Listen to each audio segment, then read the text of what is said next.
This is a discussion about the process of determining the season that we do occupy, that we live in. It would be a wonderful thing to know what season we're in, right? I'm sure that would be a good thing for everybody. You have to know something, though, before God's people are brought to the promised status of existence. Seasons will come upon them. These seasons that we're going to talk about here, they have been the same seasons experienced since the beginning of the nation of Israel. Within each season, people of the living God conduct themselves according to their own hearts. And that really marks a season. People really do conduct themselves according to their own thoughts, their own hearts, according to what they desire. Not so much by the word of the Lord. You have to remember, when Jesus came, he never said the Pharisees were not doing what they were supposed to do, because they were. The problem was they had become spiritually dead. How does a person become spiritually dead? Because their hearts are closed off to the voice of the Lord, and they're following instructions, and they're keeping it that way, and forcing everybody else to keep it that way. Thus, they're accepting no further instruction from the Lord, which is why they couldn't see Christ, because their hearts were closed off to the Spirit of the living God. Even though it may seem that God's people are not doing what was done in times of old, they most certainly are repeating a known pattern. A pattern that allows the wise to see, as well as identify the season in which they exist. So you're going to learn a process of the Father. So when people get like this, which, by the way, the people can't see themselves. In fact, further in the Word, it says that they sit in a seat of denial. You put them on the stand in court, and they'll say, no, I swear I didn't do anything that was not according to the Lord. See, that's when you're in trouble. That's when God's children are taking matters into their own hands. They begin to act. See, because listen, God is of one spirit, not 20. So if his body contains the same spirit, how can one body be against the other? It can't. That means you're having people operate by a multitude of motivations or spirits that are not of the Father.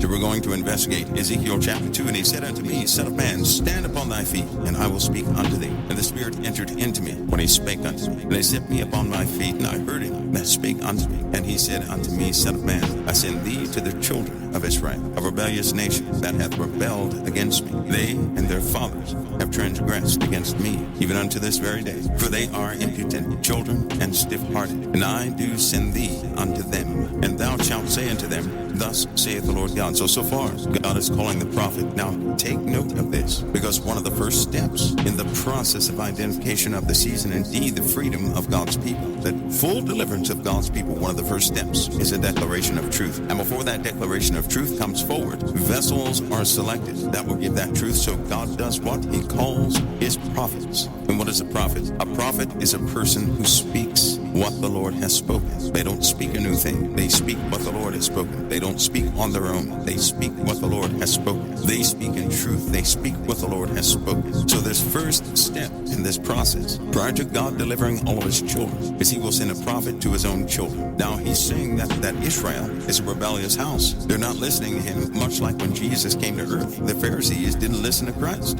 So they were too a rebellious house. And if you read the book of Daniel, then you know in Jeremiah and all these other books, then you know for a fact how rebellious they became. So prior to the deliverance of God's people, they're always sent a prophet to convey to them what the Lord's mind is. A prophet will convey the mind and the heart of the Lord, very specifically giving the people just what God said, not something added to it, not what they believe, not what they feel, none of those things. They give the people what God said. God called them impudent children and stiff-hearted. If your heart is stiff, that means you're not willing to bend. That means you're not willing to listen. That means you're not willing to consider anymore, much like people of today. It's almost like they're beat down and wore down so much they won't consider the peaceful way of the Lord. So the Lord will send a prophet for what reason? Is it to reach them? No, it isn't. It is to depart something to them. And the Lord is saying right here in verse 5, whether they hear or don't hear, they will know that someone has been sent to them to tell them what the Lord is saying. Not some warning out of the blue, but what the Lord is saying. They will know that someone has spoken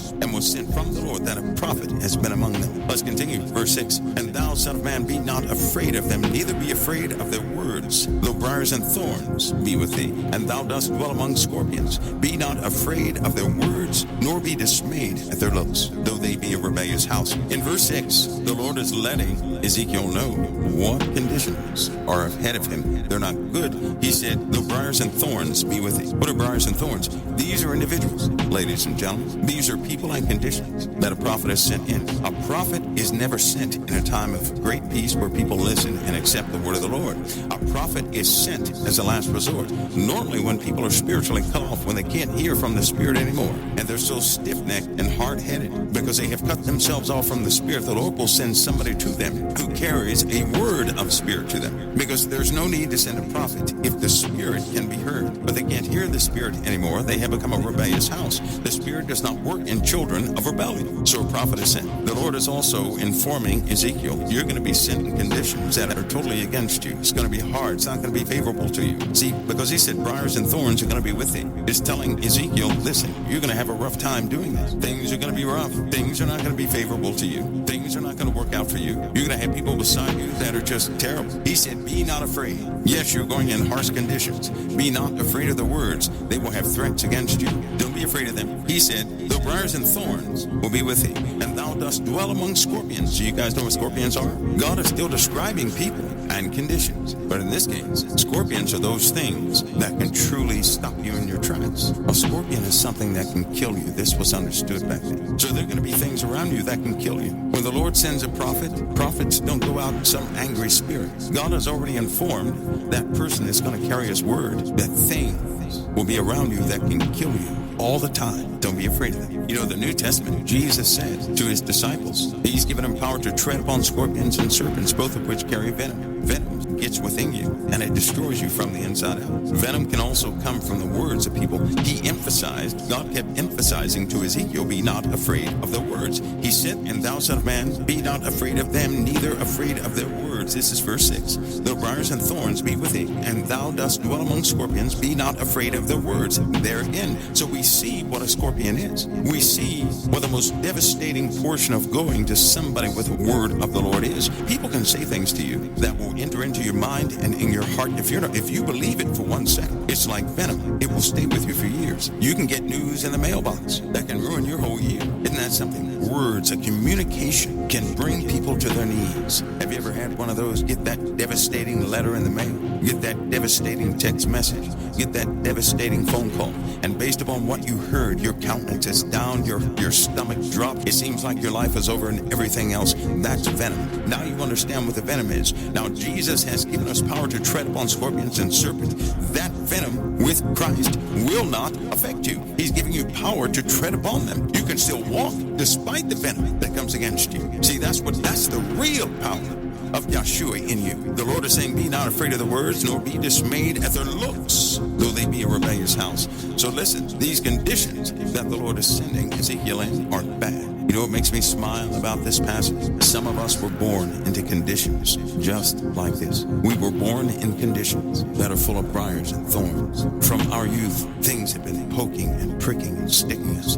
No comfortable place we ever had. See, when thorns and briars are with you, you cannot get comfortable. And see, some of us were born like this. We have had no comfort. And when you thought you could have some type of comfort, something else would pop up. And the people would set their faces against you. And what really touches you in your heart, they call foolish. They would cast down those things of the heart in you. They would cast them down to the ground and laugh at you. A continuous onslaught from the people, never knowing that the Lord did this on purpose. My goodness, this defines some of y'all's lives. You have these same story. Let's continue to read verse 7. And thou shalt speak my words unto them, whether they will hear or whether they will forbear, for they are most rebellious. But thou, son of man, hear what I say unto you. Be not thou rebellious like the rebellious house. That's a warning to the prophet. It always comes. In other words, don't you become like them. No doubt that many of you have been raised just like this, and you made a mistake. Let me tell you the guilty part of you that ate you up from the beginning and the massive failure that you have had in your life. Let me tell you why. Because you tried to be like them. You wanted their hearts. You wanted them to totally embrace you, and you messed up. Because in doing so, what you did is you put down what you initially had in you, and you became like them, adopting their garbage. You listened to them, and you adopted what they were speaking, and you became what they were speaking, and you joined hand in hand with them. And when you did so, what did you find yourself doing? Persecuting others. That's what you found yourself doing. You became a persecutor just like they were. And the Lord warned. He gave a warning, and this warning has been in our souls. Do not become like them. And what do? Try to be accepted by them. Try to be embraced by them. Trying to fit in somewhere. We became something else. Something else God never intended. God says, and thou shalt speak my words unto them, whether they will hear, whether they will forbear, for they are a most rebellious house. But thou, son of man, hear what I say unto thee. Be not thou rebellious like that rebellious house. Open thy mouth and eat that I give thee. He said, don't you become like them. Don't you fit in with them. Why would he ever give that warning? I'll tell you why. Because all of us know this. You can perceive it as lonely when the Lord puts something in you. You can be lonely. You can have no one at your side. You can be married and still be lonely because you'll carry something only you have. And you'll go out there not knowing what in the world you have, expecting other folks to somehow be able to understand what you have inside you. And so because they can't understand, guess what you do? You suppress what the Lord is putting you, and you try to become like them. It didn't work for you then. It's not going to work for you now. It's not going to work for you in the future. See, so for many of you, it would behoove you to understand what the Lord has placed within you. Because let me tell you something. What he put within you, no one has the ability to destroy. It is still there, and you still got to give it out. You thought your mission was over? No, it isn't. Doesn't matter if you're 190. You have something in you that is supposed to come out. Yes, they will always try to make you not put it out because they'll call it stupid. They'll say you're on the wrong track. They'll say you made it up. They're going to call you every name in the book. You liar. You're a charlatan. Whatever the case is, you're going to get it. Be not afraid of their words. The briars and thorns are with thee. Don't be afraid of those things that prick you, stick you, cut you, whatever they do to you. Don't be afraid of them. Yes, your conditions are going to be bad because you were sent here for a purpose. You were never sent here to make yourself at home. This is not your home. You have a home, and I can assure you it is with the Lord. It is not simply among men. You speak what the Lord has spoken to you. You don't speak anything else. You speak nothing else. Verse 5, for thou art not sent to a people of strange speech and of a hard language, but to the house of Israel. I'm sending you to your own people. You're not going to a people that speaks a different language. You're not going to a people whose culture you don't understand. I'm going to send you to your people. The Lord sent you to your people too, your family. Oh yes, the one you deny, your family. That's your family. The ones who won't listen to a word you have to say, your family. To the ones you messed up with from time to, you know you did. You didn't do everything right before them, and they called it out on you. And they discouraged you from saying anything of the Lord because they found fault with you. You better get over that. He said, not to many people have a strange speech and of a hard language, whose words thou canst not understand. Surely, had I sent thee to them, they would have hearkened unto thee. If you would have been sent to a stranger's house, they would have heard everything you had to say, Andrew. If you would have been sent to a people that did not know you, they would have heard what you had to say. But I didn't send you there. I sent you among your own, the same people you're running away from, the same people you complained to me about that you're trying to escape. He said, but the house of Israel will not hearken unto you, for they will not hearken unto me. Did you guys hear that in verse 7? How would they not hearken unto the Lord? Were they not still holding his holy days? Yes, they were. Were they still not doing things he instructed? Yes, they were. How were they doing it? They were doing it by the letter. So why does the Lord say they have turned against me? I'll tell you why. When you follow the ways of the Lord, that's one thing. When you think you're a master of the Lord's word, you're no longer hearing from the Spirit. Because there's no way in existence God would ever sow pride into anybody that truly belongs to him. He would sow humility and meekness, never pride. And when you think you know it all, when you think you can call out somebody else saying that they're messing up in every area of their life and that you're keeping every area of your life, you have slipped up. You are a stiff-necked individual, but your hour has come. He's sending you against an impossible people. As an adamant harder than flint have I made thy forehead. Fear them not, neither be dismayed at their looks, though they be a rebellious house. The Lord is telling Ezekiel,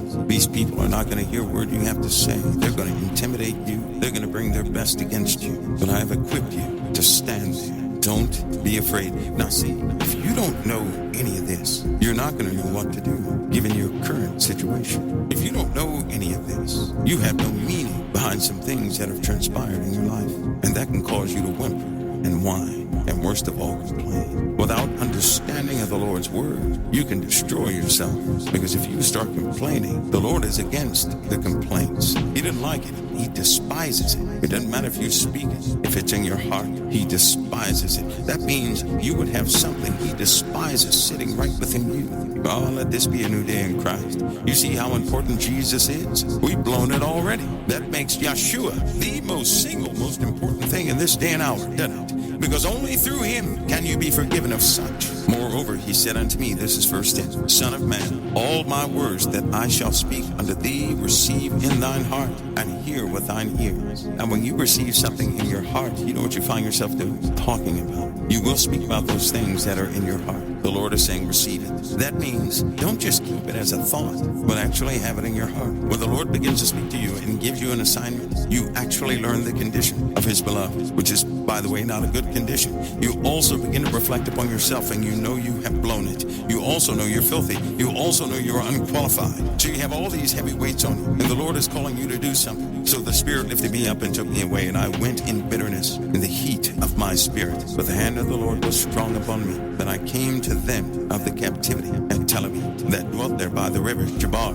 And I sat there and remained there, astonished among them 7 days. And it came to pass at the end of the 7 days that the word of the Lord came unto me, saying, Son of man, I've made thee a watchman unto the house of Israel. Pause. Who makes who a watchman? God does. God appoints and makes a person a watchman. Men do not make watchmen of men. Do you know these are the same things Jesus spoke of, but people ignore in this day and hour? Son of man, this is verse 17, Son of man, I've made thee a watchman unto the house of Israel. Therefore, hear the word at my mouth and give them warning from me. This is very important. You hear all these people, I'm going to warn them. I'm going to warn them. Hear this in context. He said, hear the word at my mouth and give them warning from me. When I say unto the wicked, thou shalt surely die. I didn't hear any details, did you? You see how that's put together. Verse 17 is cut off at the end. Therefore, hear the word at my mouth and give them warning from me. You can't stop reading there. It continues. It says in context because verse 18 goes with verse 17. Therefore, hear the word at my mouth and give them warning from me. When I say unto the wicked, thou shalt surely die, and thou givest him not warning, nor speakest to warn the wicked from his wicked ways to save his life, the same wicked man shall die in his iniquity, but his blood will I require at thine hand. Now listen, the Lord said, when I say unto the wicked, that means the Lord's going to warn them before you do. You are there for earthly confirmation of what God is giving them. Can God reach a person that won't hear him? You better believe it. He can make a person hear, and he has made the wicked to understand that they had been warned. The prophet confirms the warning that God gave them directly. You know that internal warning? You know that voice you can't get rid of? You know that feeling you can't seem to get off of you? When you were engaged in something you shouldn't have been engaged with? That nagging, that thing that wouldn't leave you, that warning that never ceased. Then somebody comes, and guess what they warn? They say, you'll surely die. The same thing God spoke. And I will make thy tongue cleave to the roof of thy mouth, that thou shalt be dumb, and shalt not be to them a reprover, for they are a rebellious house. What's a reprover? When you reprove somebody, you're pointing out what they did wrong. Now we learn two things. To give a person warning means you shall surely die. To give instruction, to reprove them, is to tell them where the fault is. The Lord said, no, I'm going to make your tongue cleave to the roof of your mouth, because it's natural for you to tell them where the fault is. I'm not going to let you tell them where the fault is. See, that just twisted somebody's theory there. He says, but when I speak with thee, I will open my mouth, and thou shalt say unto them, thus saith the Lord God, he that heareth, let him hear, and he that forbeareth, let him forbear, for they are a rebellious house. You're not going to tell them where the fault is, because they are a rebellious house, and what I have decreed is coming. And if you stay in that way, you're going to die. See, because, listen, there's a pattern I've noticed in his word, that when a prophet goes to a people, it's important that that people turn their face back to the living God, not to people, not to men. That's why the prophets were sent, and then they vanished. Did you notice? They were sent, and then they vanished. They spoke something, and then they were gone. But it was up to the people to turn their faces back toward the living God, to speak to him directly, to seek him directly. All other attempts failed.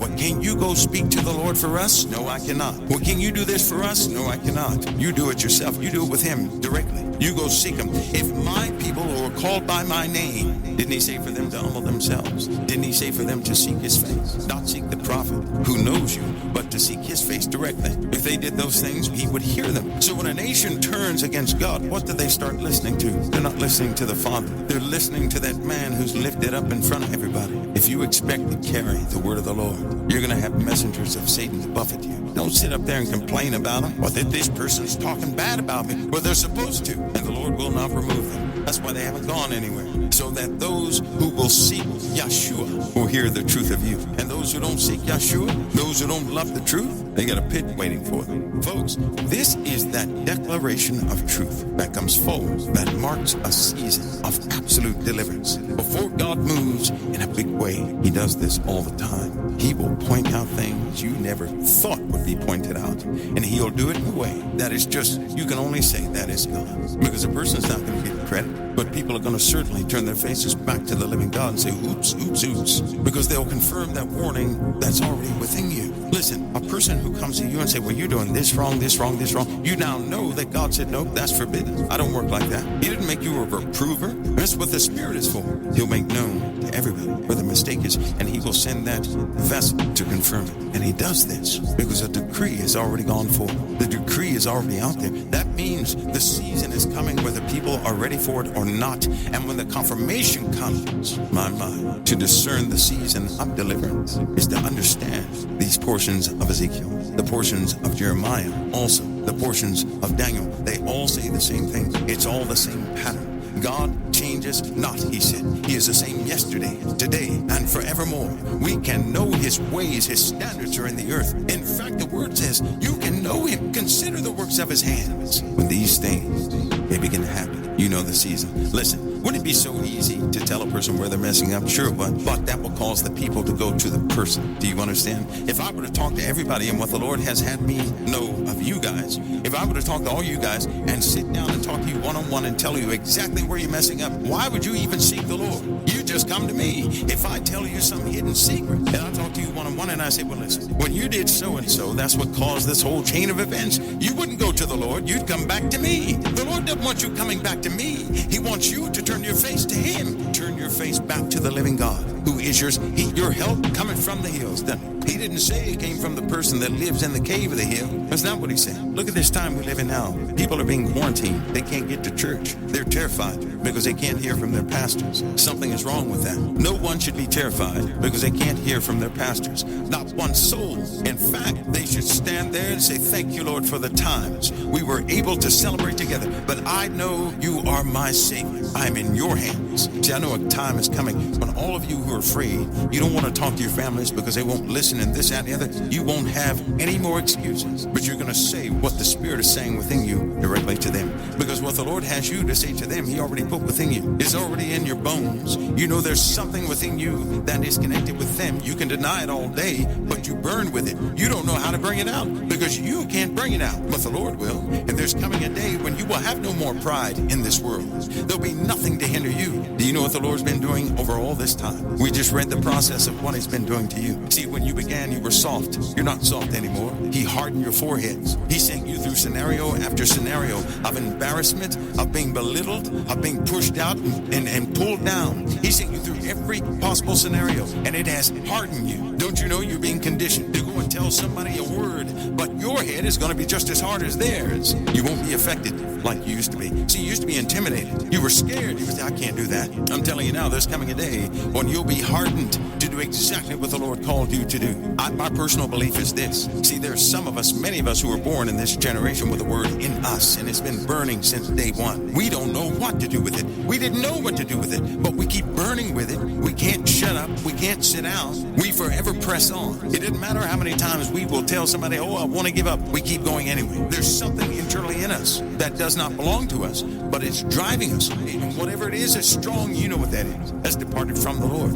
It's in us. There's a truth of revelation that we have adopted that it seems like the rest of the world is running from. And you know exactly what I'm talking about. We're drawn to those things because it holds truth. The truth is in these books, and we know it. In this world today, where people don't have to depend upon anybody but their own bank accounts and the government, do you realize what a task it is to demonstrate Yahshua in this crooked world? That means you have to be the example for somebody. That means you're the one that's going to have the hard life. But who's willing to do that for the sake of Yeshua? We have it in our hearts. Oh, Lord, I'd just like for them to see that you can turn this situation around. The Lord will say, okay, then I'm going to put you in the problem and turn it around. You ready? Oh, no, wait a minute. No, not me, but somebody else. Don't put me in that. See, we burn with one portion in our hearts. We want people to know that the Lord can deliver them. But the only way they can know this is if they see it. And they have to see it through a vessel of the living God. So when the Lord says, you be that vessel to catch this polio so I can heal you up. You suffer with the polio for all of your life, and then at the end I'll heal you. Oh, no, I can't do that. No, can you pick somebody else? You're looking right now out at the world. People are looking out at the world. Lord, show that young man that you're with him. Okay, who's going to be the example? Raise your hand. No hands go. Who's going to be the example? That's why in the Old Testament, God said, whom shall I send? In these principles, when you actually adopt them into your life, I'm telling you, you understand that you're in a fight. You're in a war. You really are. Whether you accept that or not, this is a fight. This is really a fight. It's a fight not over you so much, but over somebody else. For example, if you turn your back on a person, that's almost like saying, Satan, go ahead and take that person down. I don't care. That's almost like saying you don't care. Satan destroys a person. Well, I don't know about you. I care. I don't count people out. And if they're fully taken over by the devil, I'm very careful in how I approach that person, but I still will pray for that person. Everybody in the world can say, yep, that person's it's no use, because I don't listen to people in regards to that. I am not okay with Satan having his day when the Lord put us here on this earth to be a part of his word, his active word in the earth. And I'm going to just turn my back and let Satan do what he wants to do to somebody else or agree with him. I'm not going to agree with Satan. I will not make up excuses to turn my back on anybody. I'm not doing that either. I hope we can all learn a little something by these readings, because the Lord, he surely loves us. There's no way in the world we could be here right now if he didn't love us.